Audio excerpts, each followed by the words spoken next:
daily fantasy. His number too high, then I'm probably fading him. He been on the road, he gon' eat up my salary. I hit up by, he gon' lie before lock. Play back to back, then I probably won't pick on the DFS bachelor, good as it gets. Build a few liners and hit me a leg. He had a good game, but it might be a trick. Log in the Slack so I know who to pick. Sharing our liners, we all gon' get rich. New to this game, you should come to the pad. You might want some cash and get a good laugh. DFS sports, we gon' run up a bag. He heard every game and it's making me mad. You buying your lineups, I think you a cheater. DFS bachelor, he the new leader. Yeah.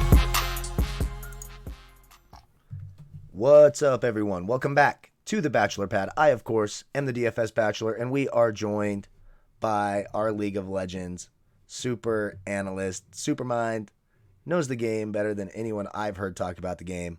My boy Mike at League of Items on Twitter. How you doing, brother? What's up? A little winded from playing some driveway basketball, but no big deal. Basketball. Yeah, God, I haven't played basketball in like 2 years, probably. It's been a long time.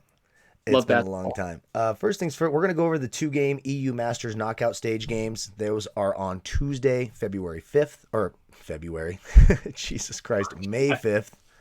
May 5th. It's a 2-game slate knockout stage, best of 3. First things first, thank you for all your kind words, support. If you're new to the channel, welcome to the team. Be sure to hit that subscribe button down below. We appreciate that. Hit that like button if you like the video. Appreciate that as well. Be sure to check out the video description. Down there we have links to our Twitter feeds, Mike's YouTube channel. He's doing live streams, etc. even after this video, covering different things that as he researches throughout the day. We still have 20 hours till these lock, but again, it's in the morning, so kind of got to do the video the day before as soon as we can, so you guys have time to digest it, ingest it, whatever the proper, what is that, an adjective? I don't know. So it's a 2-game slate. Like I always say in 2-game slates, anything goes. I try to have exposure to all sides on these things, unless there's just like unless it like victory 5s on the, from the LPL, then you can just, kind of go way over. All 4 of these teams could beat each other. Some of them have. So there is that. Did I cover? That's everything, right? I think so. Everything. Let's just jump into it. Setting record time. So our first game is Team Moose and RGO. Moose is the favorite, and in terms of Draftkings pricing, they really made them the favorite. Yeah.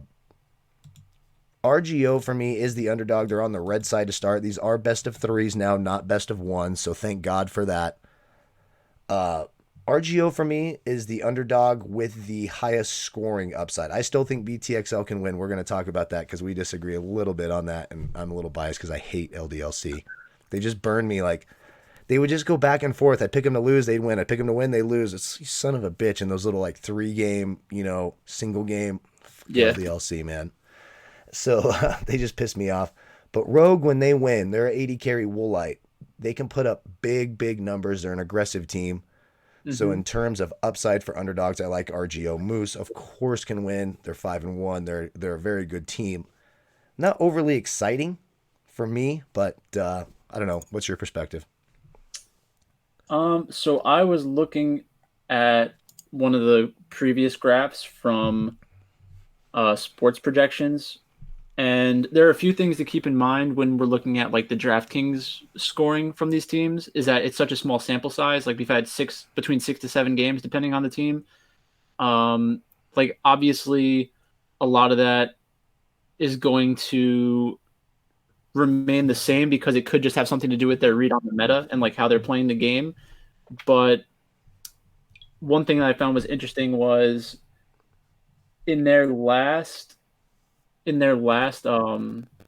last graph, it shows that in their group, Mouse Sports was the lowest scoring team, basically, and they had some weird correlations with their players. So if you look at their points in wins, their mid laner scores more points than their 80 carry in general.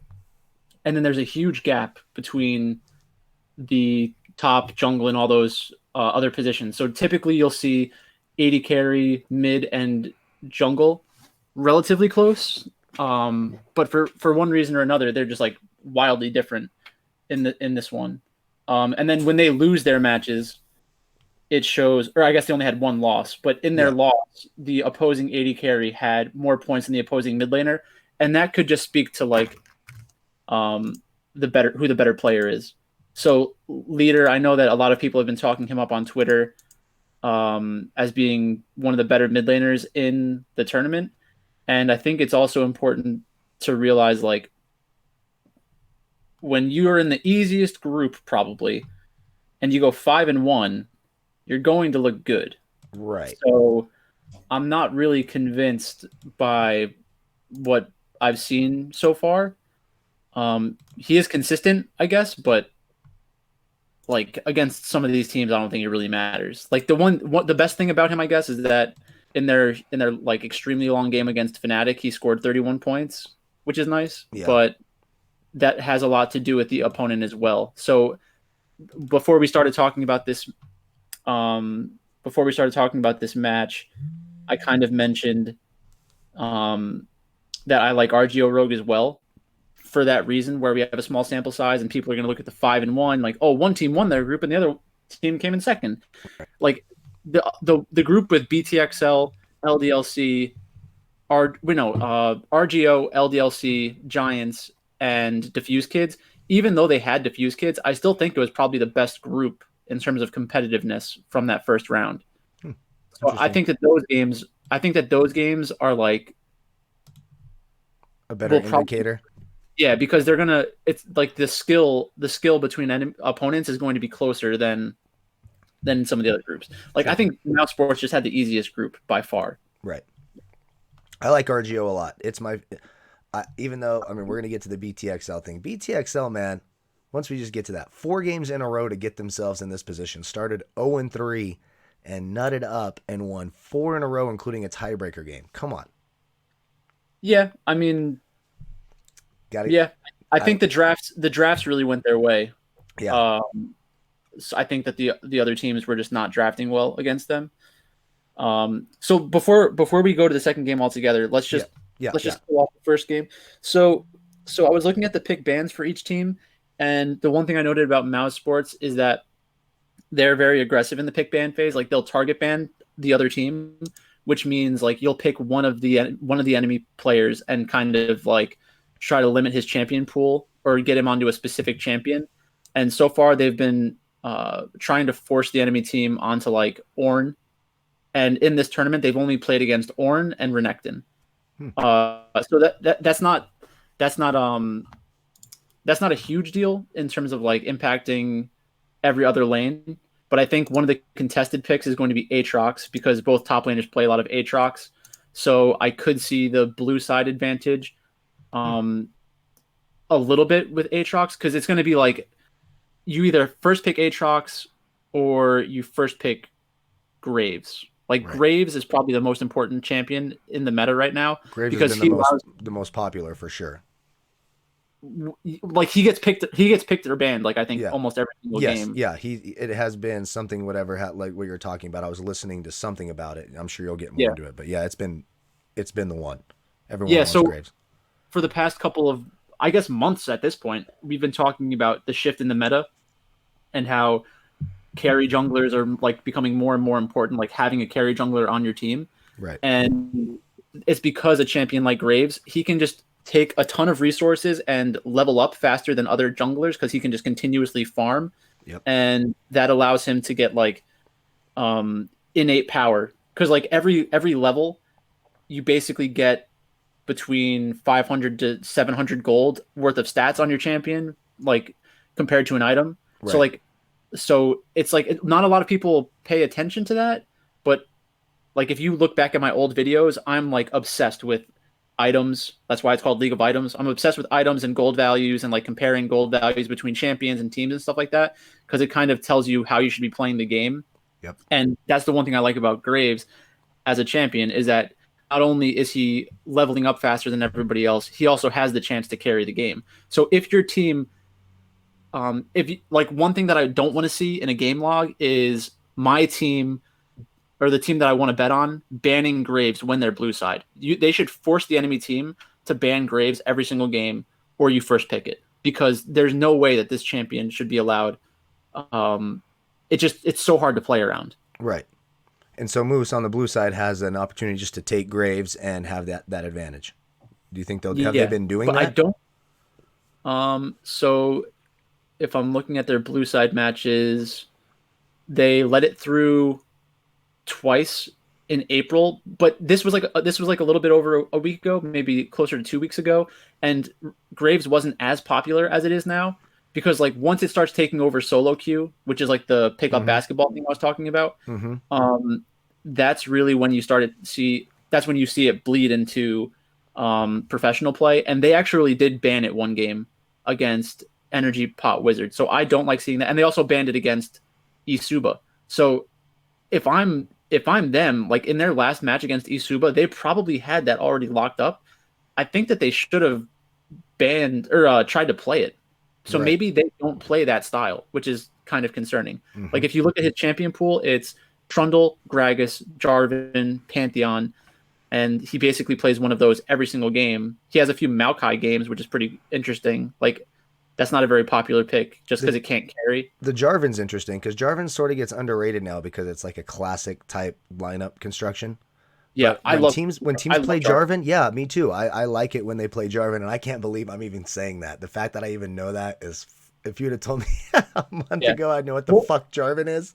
You probably love it because of fantasy scoring. Because when you play Jarvan, it's so easy for you to get assists and stuff like that. He's a good champion. It's the one thing that's like weird about professional play. Well, not weird, but like I don't necessarily agree with it. Is that Jarvan is really just a tank in professional play, but if you're playing in solo queue, you could be hyper aggressive as Jarvan, create a big lead, and then kind of just dominate the enemy team. It's more difficult because there's less opportunities to get kills and like keep accelerating yourself.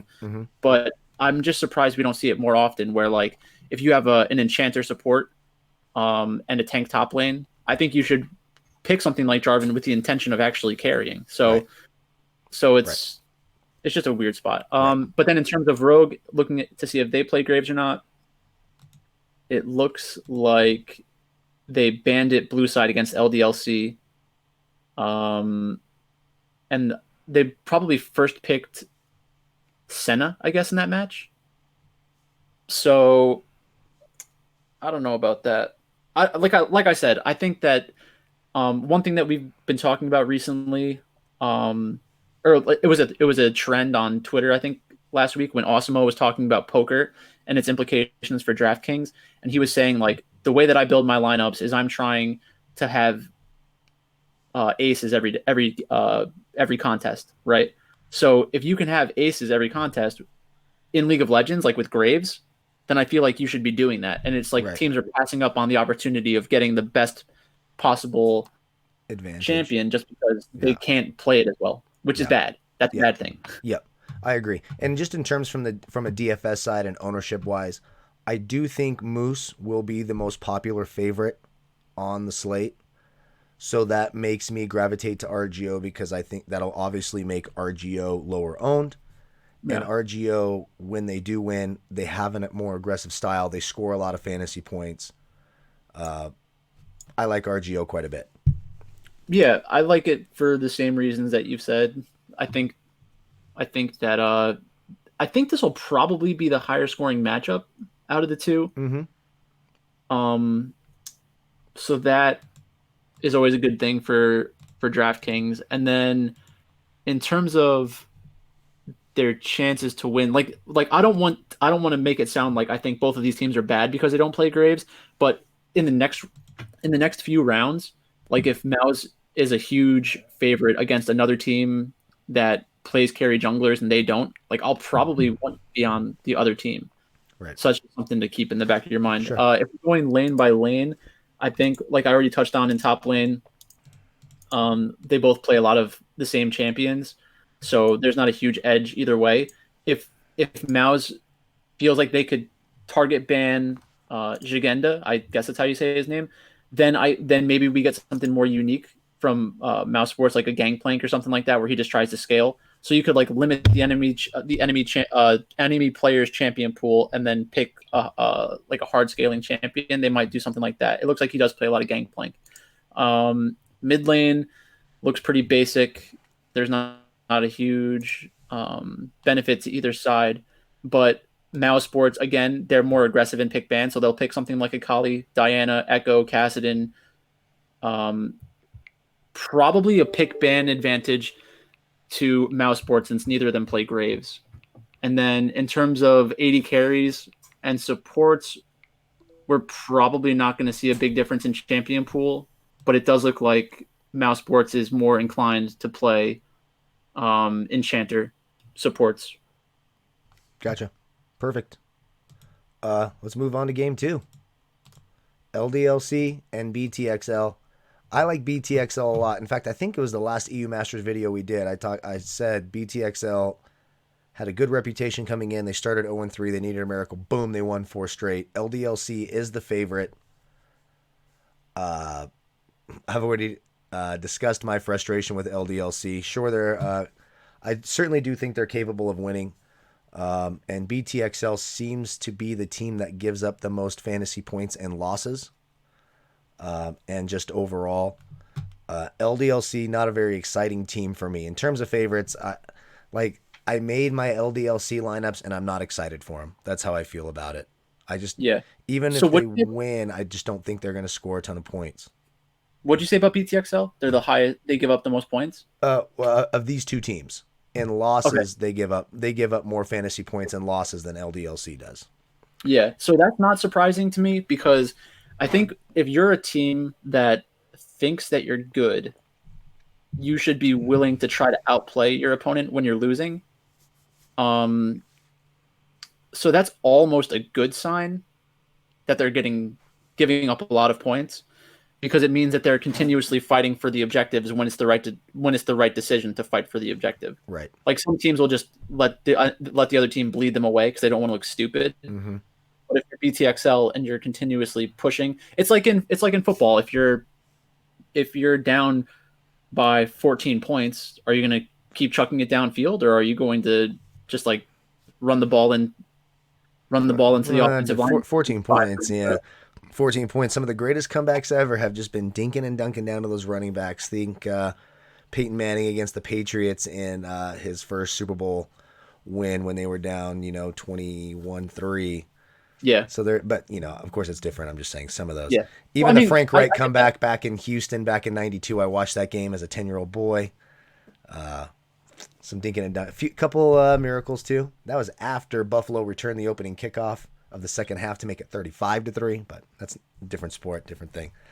So I guess more of what I'm talking about is like for fantasy. Well, I guess not even really for fantasy scoring either. But like if you're a team that continuously takes shots and that's how you win the game if that's how you normally win a game is by taking shots and then you get down and then you stop taking shots, that's a bad sign. Right.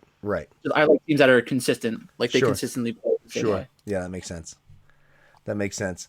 So should we just go lane by lane? So you like LDLC, I like BTXL. That's basically where we're at on that. I mean, I have exposure to both sides, and you should. Like the lineup I'm most excited for, the lineups are my double underdog lineups tomorrow. Those are the ones I'm most excited for. I could see that. Just because I know they'll be lower owned as well. Double underdog lineups with extra salary on the table. And I do think it's viable. I think both underdogs could easily win tomorrow. I really do. And I think both favorites could win. So I do have a double favorite lineup as well, of course. But the one that is going to have me up early ready to watch is my double underdog lineup in terms of taking down a tournament. Yeah, that makes sense. Makes sense to me. I think the best thing about this matchup, which I hope pick ban doesn't take away from us, is that Tinks from LDLC plays a lot of Graves and Lee Sin and Elise and Rek'Sai and like a lot of carry champions. He even played Karthus. Yeah. So Tinks was the one shiny thing. Tinks, I thought, was one of the best players in that when I watched those games from the opening round. I thought Tinks was one of the best players that I watched. Yeah. I think he seemed to have total control of everything he did. His attacks hit. He played the right, Tinks was a very good player. Yeah. And if he gets rolling, he will dominate a game. He will take a game over. Yeah. I think that's that's one of the potentially frustrating things when we watch this tomorrow, is that I think it's very possible that we get like the junglers on carry champions, and then it's going to be like extremely volatile scoring, which could kind of, because like the last time that he got Graves, he went 8-1-5 against Vodafone Giants in a game where there was only 16 kills. So he knows how to completely take over a game. Right. So I doubt that when they're on blue side that they're going to be able to get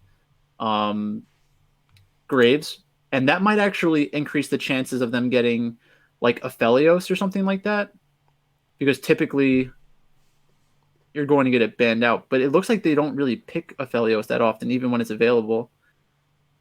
So that's kind of weird. That's what I would want to see. Like because like you basically have to ask yourself, what champion am I targeting when they start banning away junglers? Because if you're red side and you're that afraid of Graves, which you probably should be, that means that one of the priority picks is going to slip through the cracks. And right now, most of the priority picks are either junglers or AD carries. Because like mid lane, there are so many matchups that you can just kind of go 50-50, and teams are fine doing that. Right. So I really think that the game's going to be decided by which jungler gets carry champions, and if neither player gets those carry champions that are like the best, who has the better secondary options. Right. Agreed. Because should we just go lane by lane? Because I know who my least favorite player is, and that's this guy Bando. He's terrible. Oh yeah, true. Yeah, Bando's horrible. And that's the top laner for LDLC, and he's a real like liability. He's really bad. Every game I watched, even when they were winning, it's like, what the hell is Bando doing? It's like if I was playing. I've never played League of Legends ever, right? Yeah. Ever.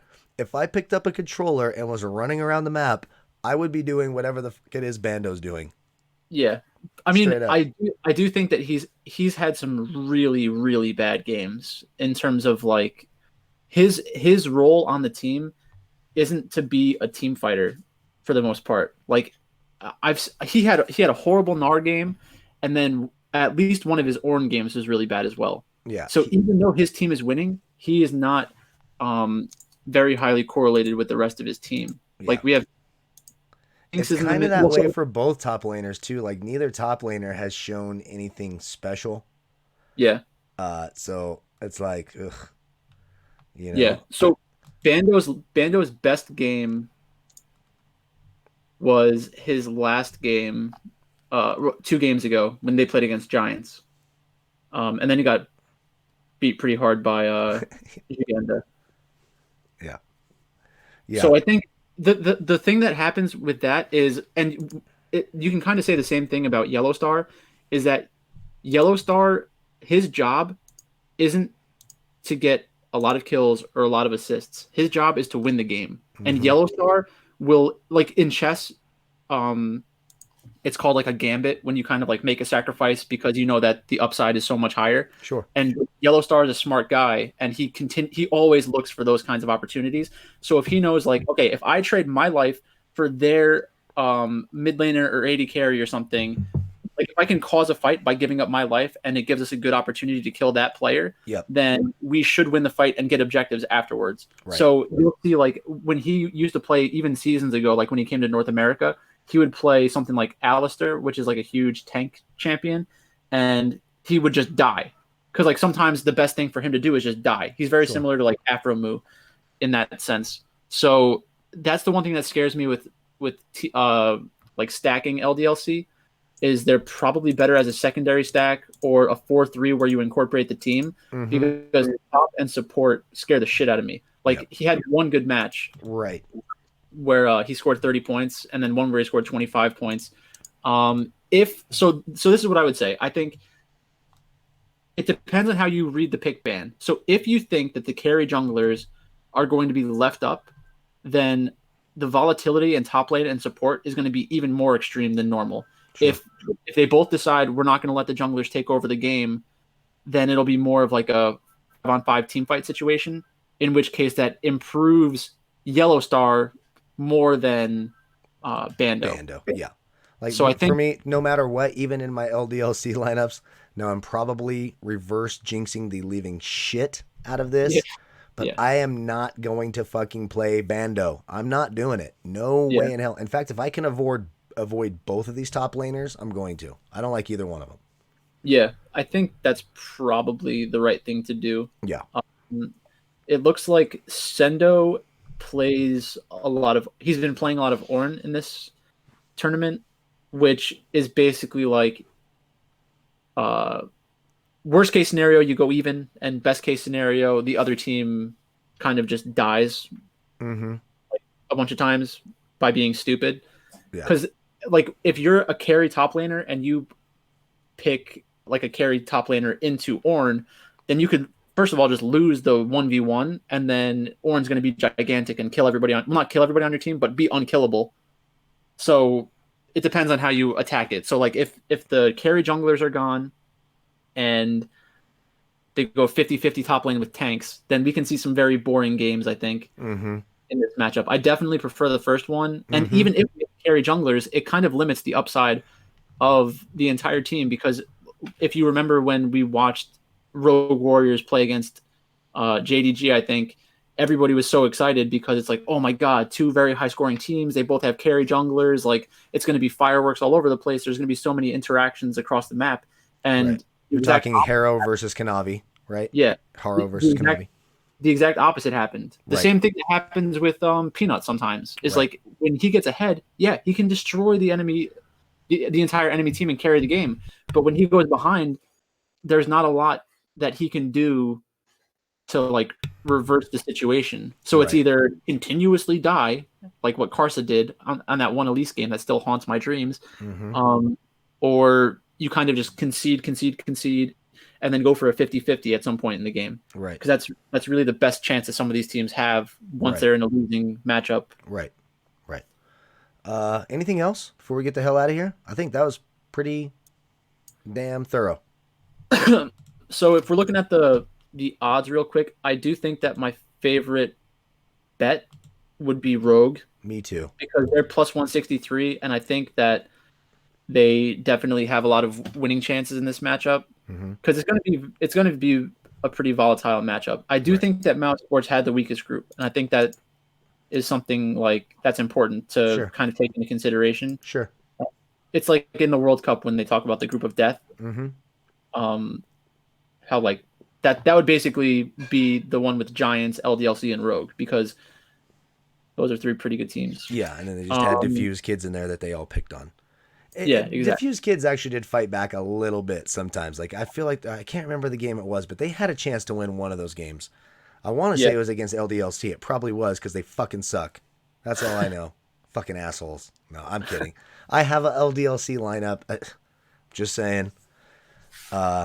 Double underdogs. That's my bold prediction. Is double yeah, underdogs tomorrow. yeah. My prediction is that uh, the BTXL and LDLC matchup is lower scoring than what everybody wants it to be. Yep, I agree with that as well. I think that's it. Anything else you want to say on the slate before we get the hell out of here? Or did I cut you Um, off when you were saying something? I don't think so. Can't I remember. I've been drinking mimosas all day. It is what it is, man. Need that orange juice to feel healthy. yeah, Again, thank you all so much for making us a part of your day. Don't forget to like the video, subscribe to the channel, leave a comment in the comment section, however you wish to do that. I'm going to be doing some sort of giveaway here soon. I haven't figured out. The magic hasn't hit me yet on the next fun giveaway. So when it does, we'll be doing that. But all the comments, while we haven't been doing it, will be included in that. So it's important. I always go back, I put all of them in, and then the randomizer spits out a winner. I have no say over that. Be sure to check out the video description. Check out Mike's YouTube channel. Subscribe to him. Watch him over there. You can follow us on Twitter at DFS Bachelor, at League of Items. Any news that we get that's important for the slate will be on our Twitter feed. So the one thing I would say is that I posted something yesterday talking about like what features and content do people want to see. So that's the last thing I tweeted, and like tools and features and stuff moving forward. go retweet that. And if you have any ideas, feel free to direct message me or put it on the tweet itself. Absolutely. Because we're always trying to think of like new things that we can kind of talk about and help people with. So. Exactly. And soon the website's going to be, there's going to be all sorts of stuff, fucking merchandise and all that. It's all getting done. There's the step by step. And then by the time we have this all set up, football will be back, and then esports is going to take over, and we're going to be covering it all year. So that's really cool. It's just a year-round thing we can do. So if the stupid pandemic does come back in the fall, at least we know we have this to fall back on. So there's always that. It's important, man. More esports. Appreciate you all very, very much. May the fantasy gods be with you tonight. Good luck. Good luck in Korean baseball, stacking dongs and hoes. Boom, boom, boom. Let's get that done. Love you all very much. Do appreciate it. Bye, folks. See you.